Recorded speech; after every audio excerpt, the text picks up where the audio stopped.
Welcome to our channel. నమస్కారం.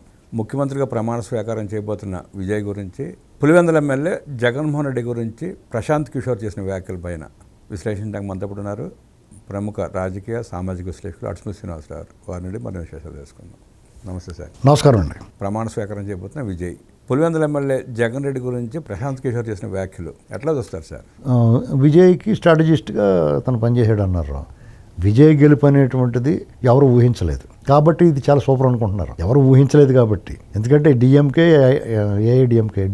ఓడిపోతే నేను అనుకున్నాను. ఎందుకంటే వాళ్ళ వ్యాఖ్యలు బాలేవు. స్టాలిన్ సంక్షేమం చేశాడు, మంచి పనులు చేశాడు, పేర్లు మార్చి జగన్మోహన్ రెడ్డి వికార పనులు చేయలేదు. కానీ ఒక మతం కన్సాలిడేట్ అయ్యేలా వ్యాఖ్యానించాడు. ఇవాళ దశాబ్దాల తరబడి ద్రవిడ ఉద్యమం, నాస్తికత్వం, కానీ అక్కడ హిందువులు ఉంటారు కదా, ఏంట్రా ఈ గోళ మన మీద ఈ దాడి ఏంటి అనుకుంటారు కదా, డెఫినెట్గా సంఘటితం అవుతారు. అందుకనే ఏఐడిఎంకేలో ఒక్క ఆకర్షణీయమైన నాయకులు లేకపోయినా, క్రౌడ్ పుల్లర్ లేకపోయినా వాళ్ళకి 50-60 సీట్లు వచ్చేసినాయి. అంటే ఎక్కడి నుంచి వస్తాయి? విజయ్ ఉన్నాడు. తమిళనాడులో బేసిక్గా సినిమా స్టార్స్ అంటే ఒక రకమైన ఆసక్తి, వాళ్ళ కోసం ప్రాణాలు తీసేసుకుంటారు, కిరసనాలు పోసిన తలెట్టేసుకుంటారు. అంత పిచ్చి సినిమాలు అంటే ఇప్పుడు ఎంజీఆర్ చనిపోయినప్పుడు కూడా అలాగే చనిపోయారు. జయలలిత చనిపోయినప్పుడు జయలలిత గారు ఆవిడకి కూడా అలాగే జనాలు ఉండేవారు. మరి జయలలిత గారు ఆవిడ నేపథ్యం చూసిన తర్వాత ఆవిడకి సాష్టాంగ నమస్కారాలు పెడుతుంది. లీడర్ ఎలా ఉన్నారు వీళ్ళు అనుకున్నాం కదా, అనుకున్నాం లేదా? ఎంత పెద్ద పెద్ద లీడర్లు కూడా ఆవిడ దగ్గర ఒంగుని పెడుతూ ఉంటారు. ముఖ్యమంత్రి అయినాడు కూడా ఆవిడ అంత అవినీతి పౌరాలని తెలిసిన తర్వాత కూడా ఆవిడ దండాలు పెట్టేశారు. ఆవిడ జైల్లోకి వెళ్ళిపోయిన తర్వాత కూడా ఆవిడకి మళ్ళీ వచ్చిన వెంటనే మళ్ళీ ఆవిడని ముఖ్యమంత్రిని చేశారు. ఇలాంటివన్నీ జరిగినప్పుడు వాళ్ళ వాతావరణం వేరు, తెలుగు వాతావరణం వేరు. వాళ్ళది సాంబారు, మన పప్పుచారుని. మనం అప్పుడప్పుడు సాంబార్ తింటాం ఏంటండి, అంత మాత్రాన మన సంప్రదాయం, మన ఆలోచన విధానం మారదు కదా. విజయ్ అయినా సరే అతను రామారావు గారితో ఎంజీఆర్తో పోలుస్తున్నారు. వాళ్ళు అప్రతిహతంగా ఏకపక్షంగా గెలుపు సాధించారు. వాళ్ళు ఇతను 10 అడుగుల దూరంలో ఆగిపోయాడు. అయినా సరే అభినందించాలి, బాగా లాక్కొచ్చాడు బండి. అతనికి వ్యతిరేకత ఉంది, భార్య విడాకులు ఇచ్చేసింది, రకరకాలు జరిగినాయి. అతను తొక్కిసలాట్లో చనిపోవటాలు, కేసులు ఇవన్నీ చూసిన తర్వాత కూడా అతను అనుమానం ఉంది. అయినా సరే యూత్ నమ్మారు అతన్ని. అతని అభిమానులు అందరూ పైగా 2009 నుంచి జాతక ప్లానింగ్ చేసుకుంటూ వచ్చాడు అతను సైలెంట్గానే. పని జరిగింది. దానికి పని పవన్ కళ్యాణ్ గారిని పోల్చి నువ్వు ఒంటరిగా రా, ఎందుకు రావాలి ఒంటరిగానే, నువ్వు చెప్తే వస్తాడా, అది ఎందుకు రావాలి ఆనాడు అసెంబ్లీ అలా కాదండి. నువ్వు ఒంటరిగా రావాలని ఇప్పుడు ఈ విజయ్ అనొచ్చు కదా, మీరు నువ్వు అక్కడ ఎందుకెళ్ళి అందరినీ కలిపి వెళ్ళి అంటున్నాం కదా మనం. నువ్వు ఎవరొకరితో పొత్తులు ఉంటే డైరెక్ట్గా నువ్వు గెలిచి కూడా అంటున్నాం కదా. ఒంటరిగా వచ్చి ఎంపీకేడు ఏంటండి, రేపు పొద్దున్న అది ఎన్నాళ్ళు గ్యారంటీ ఉంటుంది, సుస్థిరత ఉంటుందా? స్టెబిలిటీ లేని గవర్నమెంట్ అంటే మీ ఈగోలు సాటిస్ఫాక్షన్ చేసుకోవడానికి, ముఖ్యమంత్రులు అయిపోవడానికి, ఎర్రుమొఖాలన్నీ ముఖ్యమంత్రులు అయిపోవడానికా ఈ ప్రజాస్వామ్యం రాజ్యాంగం ఉన్నది? ప్రజలకు సుస్థిరమైన పాలన అందించాలి కదా, ప్రశాంతంగా 5 ఏళ్ల పాటు పరిపాలన అందించాలి కదా, వాళ్ళకి ఇచ్చిన హామీలు నెరవేర్చాలి కదా. అరకొర మెజార్టీలతో నువ్వు ఇచ్చిన హామీలు ఎలా నెరవేరుస్తావు? ఇప్పుడు ఇవాళ తెలుగుదేశం కూటమి ప్రభుత్వం ఉందంటే వాళ్ళకి అబ్సల్యూట్ మెజార్టీ, హ్యూజ్ మెజార్టీ ఇచ్చారు కాబట్టి వాళ్ళు ఏమనుకున్నారో చేయగలుగుతున్నారు. గత 2 నెలల నుంచి మార్చి ఏప్రిల్లో బుర్ర పాడైపోయి ఇన్వెస్ట్మెంట్లు, ప్రతిరోజు ఒక ఈవెంట్, ప్రతిరోజు ఒక అచీవ్మెంట్. ఇవాళ కూడా శంకుస్థాపన, అదే ప్రతిరోజు ఒకటి పండగ అన్నట్టుగా అక్కడ వాతావరణం ఉంది. సంక్షేమం, అద్భుతమైన సంక్షేమం చేస్తున్నారు. జగన్మోహన్ రెడ్డి వాళ్ళు కూడా ఏం చెప్పాలో ఏం చేయాలో తెలియకుండా మీరిద్దరు కలిసి రాకుండా ఇడిపోండి అని అడుగుతున్నారు. ఎవడన్నా జీవితంలో ఉందా? ఒరే దెబ్బలాటకు మీ ఇద్దరు కలిసి వస్తే నేను రాను అన్నట్టుగా మాట్లాడుతున్నారు మీరు. అసెంబ్లీలో కూడా డైలాగ్ వేసారు, గుర్తుందా? పవన్ కళ్యాణ్ అసెంబ్లీ గేట్ తాకలేమని చెప్పి అన్నారు. ఇవాళ ఎవరు తాకుండా పోయారు? నువ్వు రాకుండా పోయావు. నీకు 11 ఇస్తే నువ్వు 11 మంది వచ్చి మాట్లాడతాకే నేను నిన్ను ఎందుకు ఎన్నుకోవాలి? అవన్నీ కాదండి, పులివెందలు దాటి బయటకు రా, దమ్ముంటే నువ్వు వచ్చి పోటీ చేయి, రాయమండ్రిలో చేయి, మంగళగిరిలో చేయి.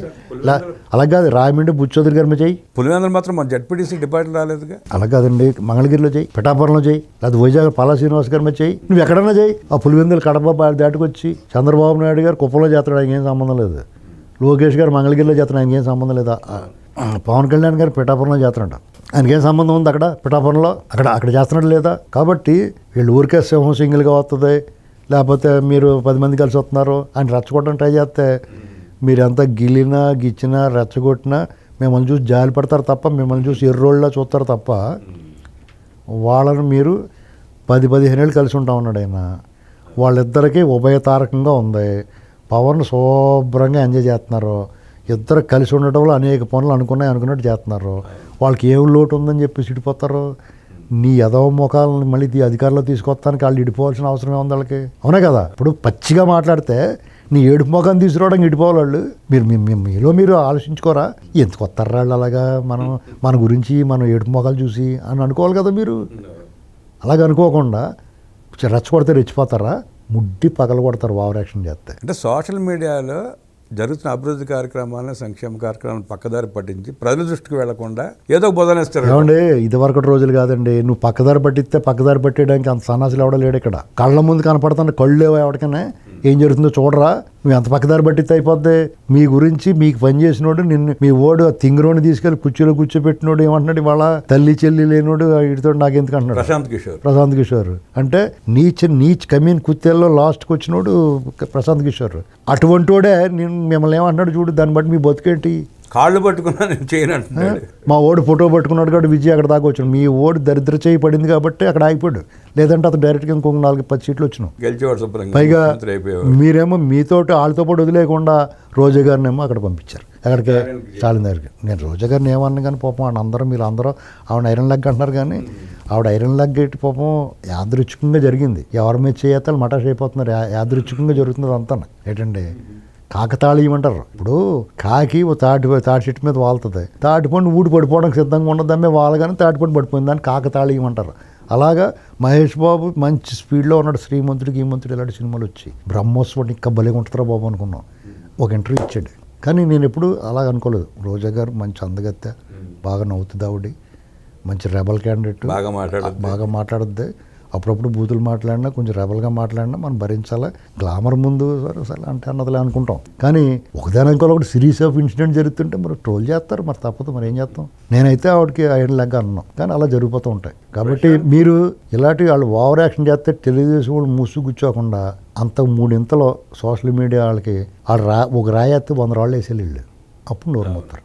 సార్, ప్రశాంత్ కిషోర్తో పాటు 3 రోజుల నుంచి కేఎస్ ప్రసాద్ ఒక ఆయన అనలిస్ట్, పాషాన్ జర్నలిస్ట్ ఒక ఆయన, ఇద్దరు గత 3 ఏళ్ల నుంచి వైఎస్ఆర్ కాంగ్రెస్ పార్టీకి ఎలా పనిచేశారో, జగన్ ఎలా మోసారో చూసాం. వాళ్ళు కూడా పచ్చిపూతులు తిడుతున్నారు 2 రోజుల నుంచి. అలా కాదండి, కేఎస్ ప్రసాద్ అనే నాకు మిత్రుడే. అతను గతంలో మేము చాలా క్లోజ్గా ఉండేవాళ్ళం. అయితే ఇద్దరు భావజాలాలు వేరు. నేను స్టాండర్డ్గా నేను టీడీపీ వైపు నేను అనలిస్ట్గా ఉన్నా, నేను ధర్మం వైపు నిలబడ్డాను. ఆయన ఏ కారణం చేత అయినా కానీ అతని భావజాలు, అతని అభిప్రాయం మనం గౌరవించాలి. అతను జగన్మోహన్ రెడ్డికి అనుకూలంగా మాట్లాడారు. కొంత దారి తప్పి మాట్లాడినా, ఒక మనిషి పశ్చాత్తాపం తెలుసుకుని మనం తప్పు చేసాం, ఇలాంటి వాళ్ళకి మనం సపోర్ట్ చేసాం, ఇవాళ వాళ్ళ వైఖరి బాగోలేదని మార్పు సహజం మనిషిలో. డెఫినెట్గా అతను తెలుసుకుని ఉంటాడు, ఆయన ఖచ్చితంగా మంచిగా మాట్లాడుతున్నాడు. మనం ఆహ్వానించాలి తప్ప ఎవరో కూడా అతన్ని ట్రోల్ చేయొద్దు. ఆయనలో మార్పును ఆహ్వానించాలి. ఆయన మంచి మాట్లాడితే మంచి అనాలి, చెడు మాట్లాడితే తప్పు అనాలి, అంతే తప్ప నువ్వు అయాల అలా మాట్లాడు ఇవాళ ఎలా మాట్లాడు అని మనం అనకూడదు. ఎందుకంటే అభిప్రాయాలు ఇప్పుడు డైనమిక్గా ఉంటాయి, అభిప్రాయాలు మారవా ఎప్పుడని. ఏంటండి, ఇప్పుడు వ్యక్తి వ్యవహారాలను బట్టి రాజకీయాలు డైనమిక్గా ఉంటాయండి, కాన్స్టెంట్ కాదు, అవి వేరియబుల్, మారుతూ ఉంటాయి. అభిప్రాయాలు కూడా మారుతూ ఉంటాయి. ఒక మనిషిని ఒకటి చాలా మంచోడు అనుకుంటాం, తర్వాత ఆడి దగ్గర నుంచి చూసిన తర్వాత అయ్యి బాబు ఇటు దుర్మార్గుడు రా బాబు అనుకుంటాం. అప్పుడన్నా మారుద్దా?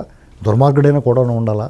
కాబట్టి మనం ఆహ్వానించాలి. ఎన్నికల తీరు గురించి, విజయ్ వ్యవహార శైలి గురించి, అలాగే జగన్మోహన్ రెడ్డి చేస్తున్న నీచపు రాజకీయాల గురించి అనేక విషయాలు మనకు తెలియజేసిన నరసింహ శ్రీనివాసరావు ధన్యవాదాలు తెలియజేస్తూ నమస్కారం.